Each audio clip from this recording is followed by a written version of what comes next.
If he ended up Soung's muse, some part of Yeonju imagined developing a close bond. Delusional though such a desire may be, it would never be closer to reality than now. If only his 14-year-old self could have seen this in his future. Sit, however. Soung retrieved his camera, stopping the rhythmic heartbeat produced whenever it thumped against his back. In sharp contrast, inside Yeonju's chest, horses stampeded through cobblestone streets. The thought of the older man later staring at these photos in earnest made Yeonju's face hot. I'll tell you if I need more inspiration. Yeonju let out a discreet exhale through his nostrils and arranged his body into his first pose. Pressed against the sofa back, he brushed hair from his face and brought a palm to rest at the base of his skull. In private, he practiced poses in his bedroom before the mirror until he'd grown near sick of his own reflection. He learned complementary angles, positions to show off his angled jaw and elegant neck. The persistent shutter click and Soung's silence pointed to success. From the moment he stepped into the cabin, apprehension stiffened Yeonju's body. Donning provocative clothes for strangers would spark insecurity in most. Muscle memory began to take over with each pose, from his early modeling days and childhood visits to set with his grandmother. In her heyday, she'd tout this perfume or that cream with ease. The difference between then and now, he had nothing to sell but himself. "You've done this a lot," asked Soung, squatting in front of the sofa. The artist nodded. "Runs in the family. I used to mimic the poses I saw." Once his mother caught his 8-year-old self in the act. Mortified, he wanted to change his name and move countries then and there, but she commended him. Applauding, she said nothing and backed out the door with a chuckle. Yeonju adjusted his position. Leaning back, he tangled his hands in his hair and mustered his best smiles. The clicks continued, so did the third degree. "But it's not your dream." "Well, I enjoy it," Yeonju answered. Soung's closeness made him want to clap his legs shut, but he didn't dare move a muscle lest he ruin the shot. As a kid, Yeonju expressed interest in many different professions. What young boy didn't desire to be a cop or even a firefighter at some point? A challenging job to match the man he wished to become. It wasn't until he saw his first photo shoot that he felt a genuine spark. He saw his grandmother all made up, dressed in clothing he'd only ever seen on special occasions. Impressive lighting and vibrant backdrops marked where she would stand. People sat behind a bank of monitors, scrutinizing each photo the photographer captured. For the first time, Yeonju felt a spark capable of blossoming into a meaningful career. "I can't say it's my dream," Yeonju swallowed, and he watched Soung's eyes flit to his neck. "But I'm good at it." This time Soung looked up with eyebrows knotted in confusion. He pushed at the side of his chin with an index finger, angling his own face to the right side of the room. "You're a natural." He said this with the same certainty one would have of their own name, or that 2 + 2 = 4. Mirroring Soung, Yeonju turned his heated face to the left, earning a nod of approval. He felt confident he could learn to get used to Soung's icy demeanor. But the compliment sent him stumbling backward each time he heard one. He didn't think he'd ever grow accustomed to them. The room went dark. Yeonju closed his eyes to collect himself. Moments later, fabric rustled, and he opened them again to find Soung standing. The man had not but a few inches on him, but his 6'3" frame intimidated from this vantage point. Were Yeonju not already enamored past the point of no return, he might even quiver in fear. Without a word, Soung propped a pillow against the armrest and patted it with his palm. "Please." Years of rebuking him to keep his feet off the furniture instilled deep-seated habits. Yeonju would have to fight them today, even in adulthood, unless in his own apartment he kept his feet planted on the floor. Yeonju's body curled inward as if it expected a hand to strike him. To put his toes on a beloved piece of the Chiwei family history that existed long before he had, made his brain itch. Although Yeonju wrestled with emotional turmoil, Soung's expression remained unchanged. The assumed disrespect not registering on his face. This must be what he wanted. Yeonju would have to become an expert in deciphering his gestures. Leaning back on his elbows, Yeonju stretched out his legs in front of him. He looked to Soung for confirmation he had placed himself according to the man's vision. A sudden vice grip on both biceps told him otherwise. Song helped ease Yeonju back until the pillow cradled his nape. To avoid eye contact, Yeonju's focus darted around the man's face. His full lips parted in concentration. The hole in his earlobe, Yeonju couldn't imagine, ever housed an earring. The glimpse of a steel ball on his tongue, glinting beyond his teeth. He most definitely had not seen that before. Song's kimono sleeves shifted to reveal several razor-thin scratches. Some unremarkable, others inflamed. Movement in Yeonju's peripheral directed his attention to the window. An aged brown cat with a built-in mask of white fur stretched and continued to doze in the fading sunlight. The ominous sky boomed and the kitty raced off, his collar twinkling. Yeonju listened to the sound until it stopped altogether. He'd grown up alongside several cats over the years, and every one hated thunder. Their favorite spots to seek refuge, under chairs, beds, or tables. Once Yeonju sipped hot chocolate on the sofa, and a kitten bolted in to cower under his blanketed legs. Yeonju did his best to remain present, to predict where Seong might want him to move, but not so much that anxiety overwhelmed him. He allowed his mind to go off-leash for brief moments. Let it sniff at the cat and the damp air through the open window. Even investigate that god-awful stale green blanket slung over a nearby footstool. These distractions helped present a calmer exterior. His critical nature led him to overanalyze. Yeonju longed to see himself as Seong did. He kept forgetting they both shared the same boat. All Seong's past experiences had been with inanimate or uncommunicative subjects. Although he seemed confident, this experience was brand new for him too. Both men were struggling with their oars to find the right way to paddle without going in circles.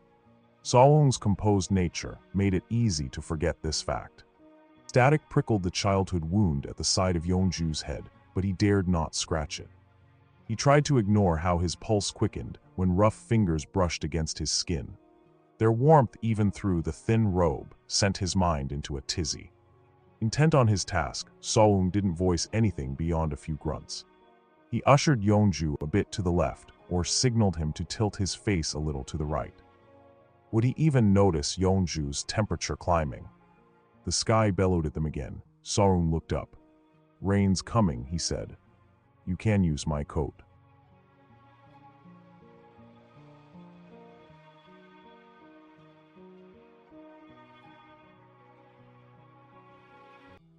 Despite the thick formation of dark clouds, persistent sunlight beams down on the two men. Water trickles slow over the rocks, the level halfway up Yeonju's shoes. While not waterproof, at least they kept his feet warm. Provided Seong didn't lead him to greater depths, he'd be fine.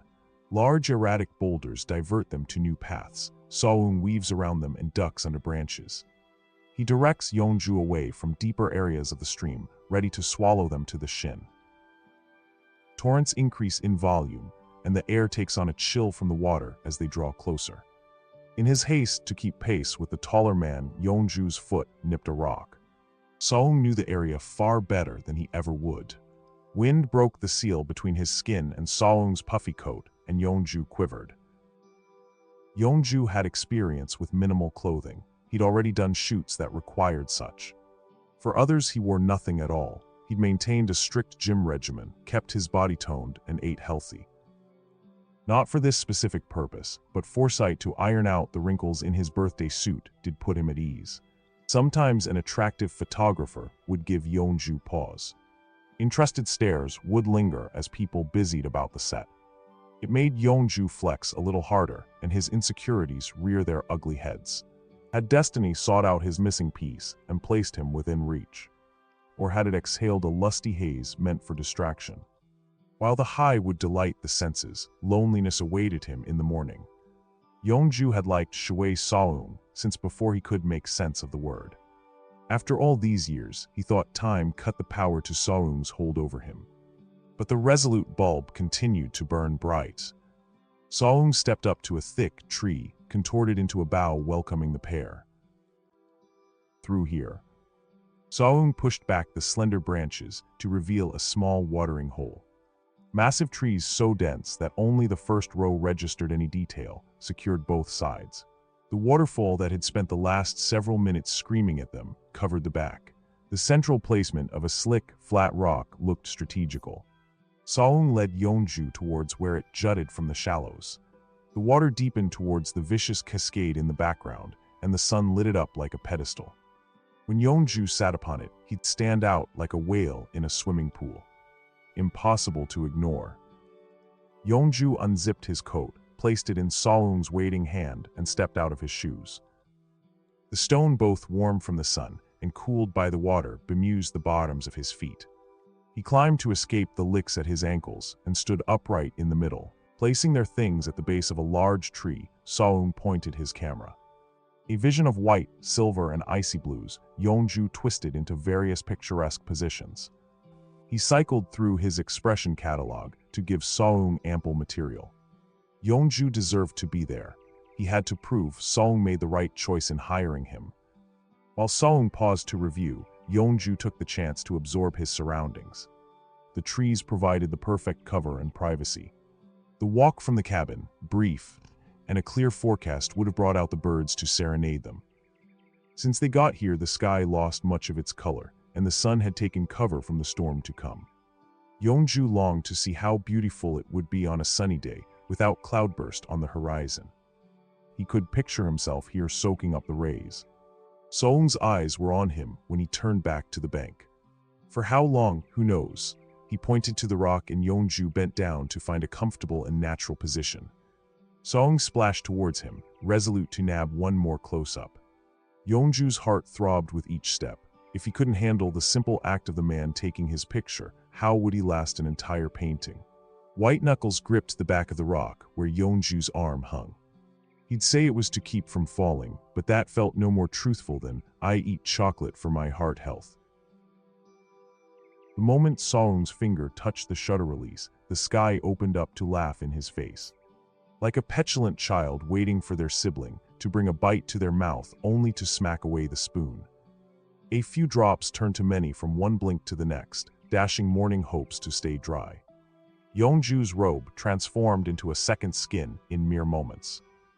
Dry or wet, he'd already displayed far more of himself than he'd planned for the first time meeting his idol.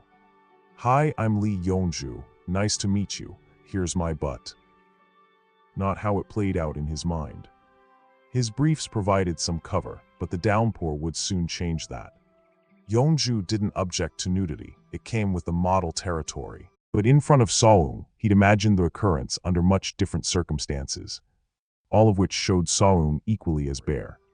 Yeonju tried to shake the filthy thoughts from his sordid brain. As of lately, their frequency had become annoying. Days prior, he relinquished the reins and had to run his second bath in an hour to wash away the shameful evidence. Vivid fantasies plagued Yeonju from adolescence well into adulthood. His co-star hadn't always been Saung, but the resurgence of the man in his life brought him back to the top of the list. With his face turned to the sky, eyes shut tight, Yeonju let the rain put out the fire across his cheeks. The water enhanced more of his body with each passing second. Somehow this felt more embarrassing than if he'd come out here in the buff in the first place. In consideration of modesty, Yeonju angled himself towards the waterfall as he stood.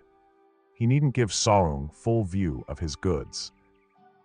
When the topic of nudity came up, Yeonju claimed it would not be a deal-breaker. But to face this on his first day never occurred to him. No fault could go to Saung though. Yeonju made the decision to trust his sister. Yeonju laid a protective hand over his necklace and inched closer to the edge of the rock. His outfit clung to every nook and cranny, so swiftness held no significance anymore. He searched for the best place to ease himself down, but found Saung's extended hand first. "Hold on to me," he said, tone softened by concern. The slippery hazard Yeonju perched on made the serene water below appear distant. He took Saung up on his offer without hesitation. The first step landed fine, but somehow Yeonju's second foot slipped out from under him. He awaited the crack and searing pain to bloom at the base of his skull, but it never came. Instead, quick reflexes wound a strong arm around him. "Are you hurt anywhere?" he asked, fingers gripping Yeonju's side, holding him upright. Yeonju squeezed his eyes shut in embarrassment. Yeah, my pride. Exuberant laughter pried Yeonju's eyes open. For the first time, he didn't need a decoder to determine the emotion the man meant to convey. Genuine delight marked Seung's face, and Yeonju couldn't help but smile back. But when realization hit, Seung yanked his hand from Yeonju's waist. He backed away as if Yeonju's skin scalded him. Disappointment deflated Yeonju like a balloon. He longed for a few more moments of contact, but if his wish were granted, he feared he might implode. Relief washed over him as he slipped back into his shoes. Beneath a somber soundtrack of persistent rain, the two men departed. Yeonju battled with the paradox of Seung's touch. Sure, it provided physical support, but now his mind was in turmoil.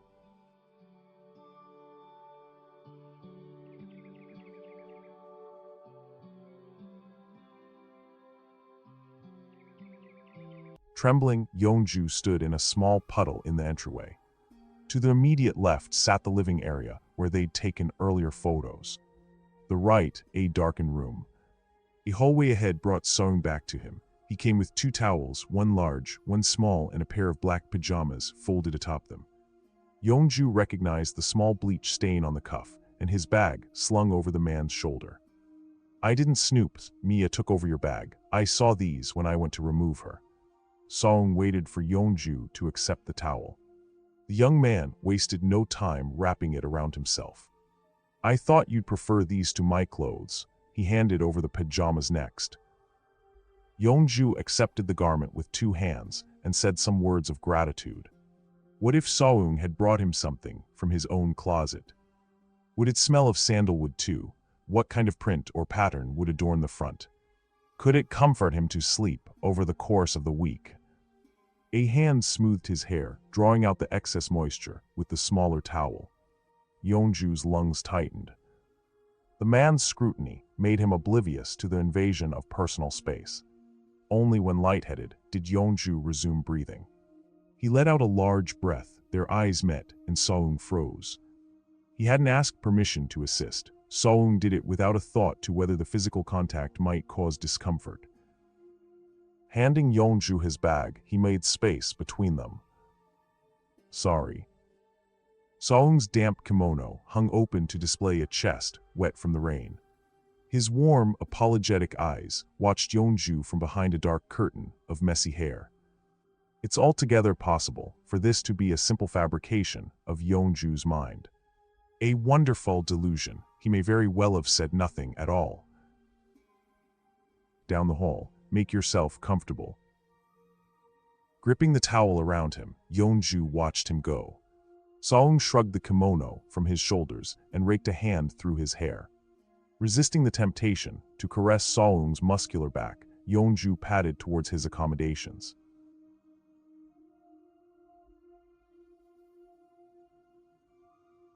Thank you for watching. Please like, comment, and subscribe for more.